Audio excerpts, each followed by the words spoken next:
Hey everyone, Nick from Nick's Crossing here, and welcome back to the train room, guys, for another, well, today just a simple train review of this beautiful Pennsylvania Railroad Trainmaster from Lionel. And guys, this isn't just any Trainmaster. On the bottom, it is a TCA 50th anniversary Trainmaster, and I bought this broken up from a set. I think I bought it from Trains about 3.5 years ago. It's a great runner, but just haven't done a review on this engine yet. And I thought it'd be a great time to do it because next week is the York TCA 2025 Fall Train Show. And I think it's a good timing for this. It's also a beautiful little engine, and you guys might see these at the train show. But anyways, guys, let's get into this video. Here we go. All aboard. Alrighty, guys, so Trainmasters in the O-scale world. Well, they have a love-hate relationship with the Trainmaster. I've seen lots of guys enjoy these and love them. I think they're really cool. It's not my favorite engine in my entire collection, but I think it is an engine that everyone should have. But I've heard stories of guys saying, yeah, they're ugly, or, you know, I had one earlier and sold it. You just never find the love for a Trainmaster. So in this video, I'm going to give the Trainmaster a proper review and a little bit of bench time up here, because I've never filmed a review with this. I filmed lots of live streams with this Trainmaster, and it's become sort of a show favorite of the live streams. So I thought it'd be a great time. Also with the show, you know, a couple days away. Perfect timing for this engine. Alrighty, guys, so the simple story, Fairbanks Morse. They were an industrial company started in the United States, building industrial equipment, scales, engines, and such. You hear lots of guys talk about Fairbanks engines on submarines, tugboats, lots of other marine equipment, industrial equipment, scales. Even their logo is a giant, you know, fist, you know, holding a weight. But today on the tracks, we have the Fairbanks Trainmaster. And according to FM, they said it's the greatest train ever built. According to my research, they said between the maintenance of the opposing piston engines for the diesels, also having too much pulling power, we'll talk about that in just a second, and also the electrical systems were not the same between Trainmasters, so that makes things very difficult for maintenance crews and finding parts. And also, they said that they consumed a lot of cooling water, and they would get very hot very quick in the winter time, so that's not good at all. So the story with the Trainmaster is also that they are way too powerful. I've heard stories out there that these engines would actually break the knuckle couplers off of its freight cars because of the initial tractive effort. And I did the research on this, said these had over 100,000 pounds of tractive effort at start, around 114,000 pounds, which is absolutely insane because the Trainmaster was almost twice as powerful as like a GP7 or GP9 from the same diesel era. So a GP7, GP9 is right around 60,000 to 65,000 pounds of tractive effort compared to this beast at 100,000+ pounds of tractive effort. Now, there are 107 of these built in the United States, and then also a few built in Canada. So we have a roster here on the good old Wikipedia, and it says 107 built in the United States from the FM plant. 4 were demonstrators. Canadian National had one, Canadian Pacific had one, Railroad or CNJ 13, Delaware and Lackawanna 12, Pennsylvania Railroad 9, which is what we're reviewing today. And the numbers are correct. So Lionel did a good job with the research. Our number is 8705. Pennsylvania Railroad's numbers were 8699 to 8707. So that works out great. Reading had 17, Southern Pacific 14. I love that paint scheme, guys. They have the bloody nose on theirs. It's really cool. Southern Railway 5, Virginian Railway 25, and Wabash 6. Now, the others were produced in Canada. There's about 20 of them. And it said CP, Canadian Pacific. And the design number is H-24-66. And that's the number of the FM Trainmaster. If you're curious what the model number is of an FM, it's an FM H-24-66. Not as attractive of just saying GP9, GP7, SD40, you know, oh, this is an FM 24-66. So not as attractive as a name compared to their competitors.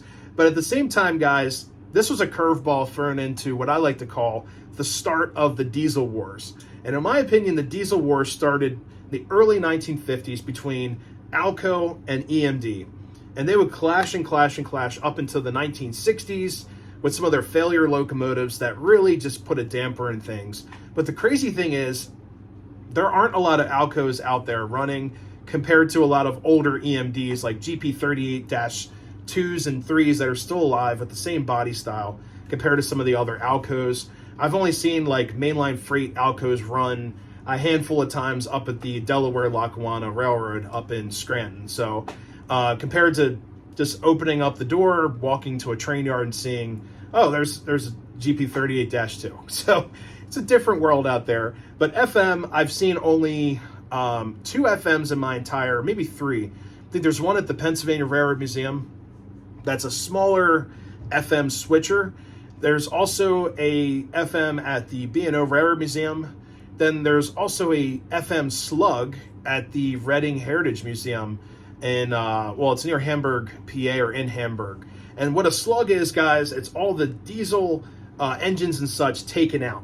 Everything's taken out but the electronics. So what that does, it basically relies on the diesel that's lashed up to it to provide all of the electricity to power the traction motors and all of the electronics in the engine to talk to that piece, rather than having like a CAF, which is right here on my layout. This is a CAF, which still has the diesel engines in it, but just no cab. So this is the difference between a CAF and a slug. CAF has motors and engines in it, but a slug is just motors and electronics. Alrighty guys, so here is the FM Trainmaster, the greatest train ever built, according to Fairbanks Morse. Now this Lionel rendition came out in 2004, but Lionel's been making Trainmasters ever since the 1950s and their post-war era that are now extremely collectible and sought after. So I thought this is sort of a post-war engine sort of redone with the modern or somewhat modern electronics nowadays. So I thought that was kind of a cool mashup that they did. So first off, you can see we have the marker lights on, the number boards are all lit up. They also give us a chain for the crossover, the catwalk. That would be, you know, if you're lashed up to another engine or so. Thought that was kind of cool. These do have electric couplers, so it makes it a very nice switching engine. We have a cab light back here, which we'll see once I pull the engine up. We have great smoke effects from these 2 jets on the roof. And also the PRR railroad phone antenna is always a nice touch. Now I love the paintwork that they did on here. Everything looks right. You also see certain decals as the engine goes by, which is really cool. So let's start her up. This is engine number 87 in my remote. And we're going forward. You can see we have the LED headlights, which are blue.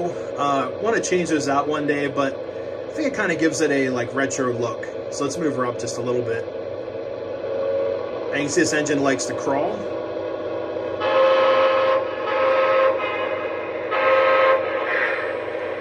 And I got the smoke unit on now.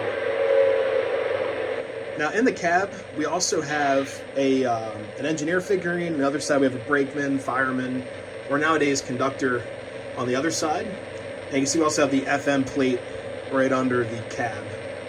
And it's just a great all-around runner, and it's a very strong puller, and also a great smoker. So let's back her up here. It has a very nice bell for the time period of the electronics.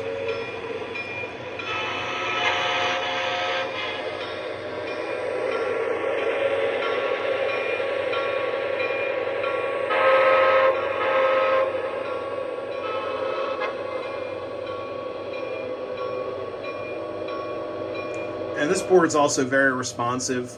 And this is one engine I'm going to leave TMCC. I think it's not worthy of an upgrade. I think it's perfect as is, and it's such a great little piece to have. Especially the lighting and everything. This looks really cool. You can see the directional lighting right there. And let's fire the couplers up. Oops, this one's already open. There you go, nice and silent. Coupler throws right there. So anyways, guys, let's hook up to some cars and let's let her go around the railroad a few times.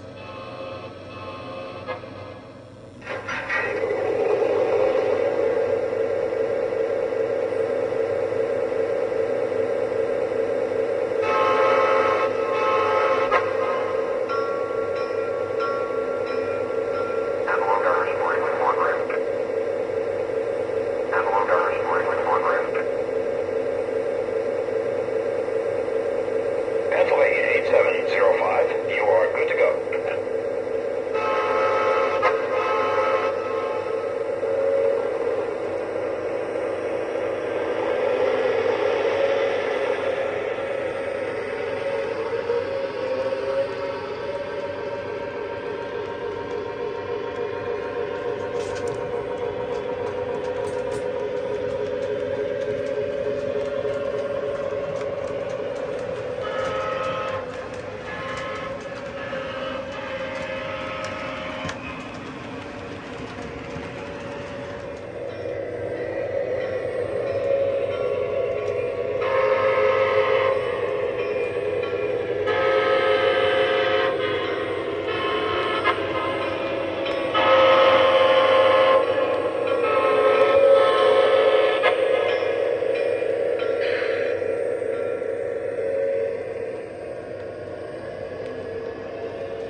that's going to do it for this review of my 50th anniversary TCA Trainmaster in the Pennsylvania Railroad scheme.